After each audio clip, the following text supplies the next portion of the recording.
Bismillahirrahmanirrahim. Assalamualaikum warahmatullahi wabarakatuh. Perkenalkan, nama saya Fetri Sasihaan. Kami dari kelompok 4 yang beranggotakan saya sendiri, kemudian Ahmad Ananda Ramadan, Muhammad Haris Fauzan, dan Yanti. Di sini kami akan memaparkan tentang hadis tentang menjual barang yang sudah terjual, yaitu mata kuliah hadis ekonomi, dosen pengampu Bapak Hanif Munadi. Kemudian hadis tentang jual beli dan kajian linguistik.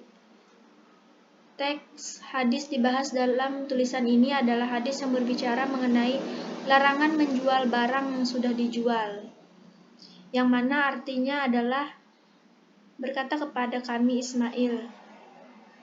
Dia berkata kepadaku Malik dari Nafi dari Abdillah bin Umar, semoga Allah meridhoi keduanya, bahwasanya Rasulullah Shallallahu Alaihi Wasallam bersabda, janganlah seseorang di antara kalian menjual di atas penjualan saudaranya. Dalam kajian linguistik pada hadis di atas, penulis berusaha menjelaskan kaidah lughawiyah atau prosedur-prosedur gramatikal kebahasaan secara singkat, terutama yang berkaitan langsung dengan matan hadis yang lebih ditekankan mengenai makna, yaitu yabi'u.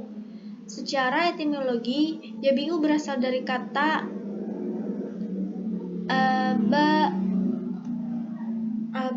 aba yang berarti menjual.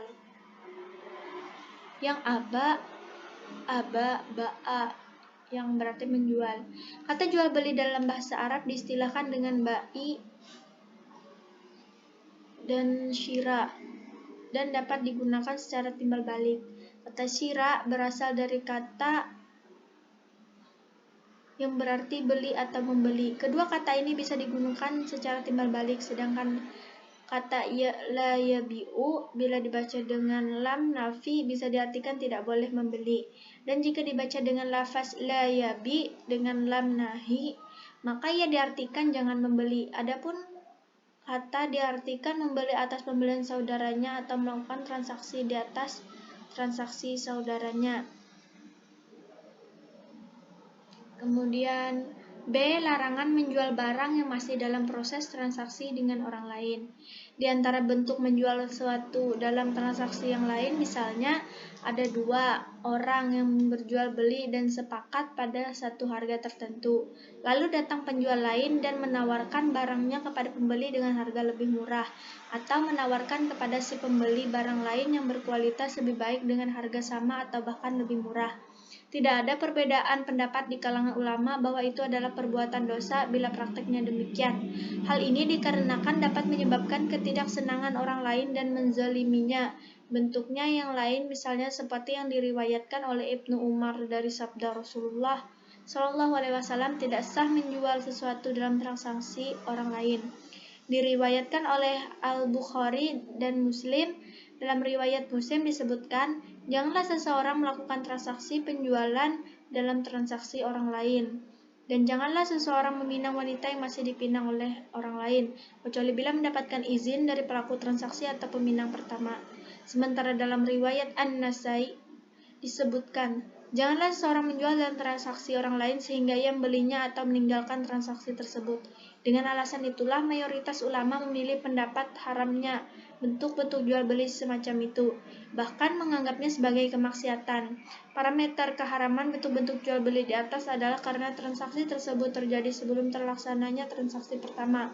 Kalau transaksi kedua terjadi setelah terlaksananya transaksi pertama, sementara si pembeli tidak mungkin membatalkan transaksi tersebut, tidak ada larangan dalam hal ini karena masalah tersebut tidak menimbulkan unsur menyakiti. Adapun jika transaksi jual beli itu atas izin penjual pertama, maka jika penjual pertama mengizinkannya tidak menjadi masalah, karena Nabi Shallallahu Alaihi Wasallam pernah mengatakan, kecuali bila penjual pertama atau peminang pertama mengizinkannya.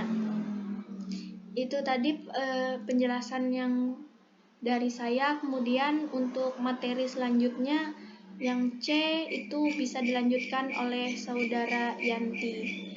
Bismillahirrahmanirrahim. Saya Yanti ingin melanjutkan pembacaan materi. C. Larangan membeli barang yang sudah dibeli orang lain. Hukum membeli atau menjual barang yang sudah orang lain beli adalah haram. Sebagaimana hadis Nabi yang diriwayatkan oleh Imam Muslim yang melarang perbuatan tersebut. Pembahasan jual beli hukumnya adalah mubah, yaitu jika dilakukan atau ditinggalkan, maka ia tidak mendapat dosa atau pahala. Akan tetapi, hukum jual beli dapat berubah menjadi haram jika ada dalil nakli yang melarangnya, sebagaimana hukum haram membeli sesuatu yang sedang ditawarkan oleh orang lain karena ada hadis Nabi yang diriwayatkan oleh Imam Muslim yang melarang perbuatan tersebut. Hadis Nabi tentang dari Abu Hurairah, sesungguhnya Rasulullah SAW melarang seorang itu menawar barangnya yang ditawar oleh muslim lain. D. Larangan menawar barang yang sedang ditawar orang lain. Adapun menawar barang yang masih ditawar orang lain, yakni seperti dua pihak yang melakukan transaksi jual beli, lalu sama-sama sepakat pada satu harga tertentu. Lalu datang pembeli lain yang menawar barang yang menjadi objek transaksi mereka dengan harga lebih mahal atau dengan harga yang sama. Hanya saja karena ia orang yang berkedudukan, maka si penjual lebih cenderung menjual kepada orang lain karena melihat kedudukan orang tersebut. Maka hal ini pun dilarang. Namun jika kedua orang itu saling tawar-menawar, lalu terlihat indikasi bahwa keduanya tidak bisa menyepakati harga, tidak diharamkan untuk menawar barang transaksi mereka. Jika belum kelihatan apakah mereka telah memiliki kesepakatan harga atau tidak, penawaran dari pihak pembeli lain untuk sementara ditahan, tidak boleh dilakukan. Bahkan, menurut kalangan Hanabilah, perlu dibuktikan terlebih dahulu adanya kesepakatan di antara mereka agar semua pihak merasa tidak dirugikan. Baik, mungkin itu saja yang dapat saya sampaikan. Selanjutnya pembahasan akan dilanjutkan oleh Ahmad Ananda Ramadan. Beberapa hadis yang memiliki tema yang relevan dengan hadis. Di situ dijelaskan dari Ibnu Umar bahwa Nabi Shallallahu Alaihi Wasallam bersabda, "Janganlah seseorang di antara kamu membeli atas pembelian saudaranya, dan janganlah ia meminang atas pinangan saudaranya, kecuali saudara mengizinkannya." Hadis riwayat Ahmad. Kedua, dan bagi Nasai dikatakan, "Janganlah salah seseorang di antara kamu menawarkan atas tawaran saudaranya, sampai ia membeli atau meninggalkannya." Dan dari Abu Hurairah bahwa Nabi Shallallahu Alaihi Wasallam bersabda, "Janganlah seseorang meminang atas pinangan saudaranya, dan tidak boleh menawar atas tawaran saudaranya." Hadis riwayat Ahmad, Bukhari, dan Muslim. Selanjutnya, dan dalam salah satu lafal dikatakan, tidak boleh seseorang membeli atas pembelian saudaranya, dan tidak boleh meminang atas pinangan saudaranya. Hadis riwayat Ahmad, Bukhari, dan Muslim. Dari Abu Hurairah, ia berkata, Rasulullah Shallallahu Alaihi Wasallam melarang orang kata menjual kepada orang desa, dan janganlah melakukan jual beli dengan membujuk. Janganlah seseorang menjual atas jualan saudaranya. Janganlah meminang wanita yang masih dalam pinangan saudaranya. Dan janganlah seseorang perempuan meminta diceraikan saudaranya agar ia menjadi gantinya. Hadis riwayat Bukhari dan Muslim. Menurut riwayat Muslim, janganlah orang Muslim menawar atas tawaran saudaranya. Kajian konfirmatif. Menurut Al-Maraghi, sebagaimana dikutip Muhammad, surah An-Nisa ayat 29, ini merupakan kaidah umum tentang transaksi di dalam harta sebagai pembersih bagi jiwa di dalam mengumpulkan harta yang dicintai. Kebatilan dalam harta benda berarti mengambil harta tanpa pengganti, tanpa keridhaan pemiliknya, atau menafkahkan harta bukan pada jalan yang benar dan dimanfaatkan. Termasuk dalam jenis ini adalah lotre, penipuan dalam jual beli, serta pemborosan dengan mengeluarkan harta untuk hal-hal yang tidak dibenarkan oleh akal. Sedangkan kata bainakum pada ayat tersebut menunjukkan bahwa harta yang haram biasanya menjadi pangkal persengketaan di dalam transaksi antara orang-orang yang memakan dengan orang yang hartanya dia makan. Yang dimaksud dengan memakan di sini adalah mengambil dengan cara bagaimanapun. Diungkapkan dengan kata makan untuk memperoleh harta secara batil karena kebutuhan pokok manusia adalah makan. Dan kalau makan yang merupakan kebutuhan pokok itu terlarang memperolehnya dengan cara batil, tentu lebih terlarang lagi bila perolehan harta dengan batil menyangkut kebutuhan sekunder apalagi tertial. Menurut Tabataba sebagai kutipan Qais Sahib, kata bainakum mengandung makna adanya semacam himpunan di antara mereka atas harta dan harta itu berbeda di tangan mereka yang berhimpun.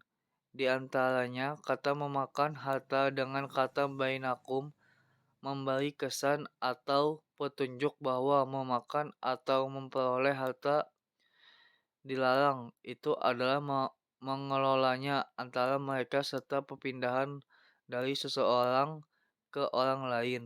Hal ini mengandung makna larangan melakukan transaksi atau perpindahan harta yang tidak mengantar masyarakat kepada kesuksesan, bahwa mengantarkan mereka kepada kebejatan dan kehancuran. G. Relevansi hadis di atas dengan praktek muamalat kontemporer. Hadis di atas menjelaskan tentang larangan di antara kita membeli sesuatu yang telah dilakukan pembelian oleh saudara kita atau dalam hal pinang meminang, kecuali telah diizinkan oleh saudara kita tersebut. Relevansi atau bisa disebut hubungannya dengan muamalat kontemporer ialah suatu ilmu yang telah ditetapkan atau dibahas mengenai aturan Allah. Suatu yang wajib dituruti atau dijalankan yang mengatur jalannya hubungan ikatan sesama manusia, baik dalam hal harta, benda, atau bentuk transaksi modern atau lainnya. H. Syariat Islam memberikan panduan dan kriteria umum sebagai guideline. Kehadiran syariat ekonomi Islam berusaha menjawab ketidakadilan dari dua sistem ekonomi dunia, kapitalis dan sosialis, dengan menumbuhkan kembali nilai-nilai luhur yang terdapat di dalam Al-Quran dan Al-Sunnah, dengan harapan Al-Quran dan Al-Sunnah akan menjadi guideline panduan hidup setiap manusia, khususnya umat Islam, sehingga orang yang menerapkan nilai-nilai yang terdapat di dalamnya akan memperoleh falah, yaitu kebahagiaan di dunia dan di akhirat. Transformasi nilai-nilai yang terdapat di dalam Al-Quran dan Al-Sunnah dalam kehidupan sehari-hari, dengan menjadikan keduanya sebagai rujukan dan sumber hukum, yaitu asal yang darinya tempat munculnya hukum. Baik, itulah pemaparan materi dari kami kelompok 4. Mohon maaf apabila terdapat kekeliruan dalam pembahasan atau menyampaikan. Mohon maaf atas kekurangan materinya. Selanjutnya kami serahkan kepada moderator.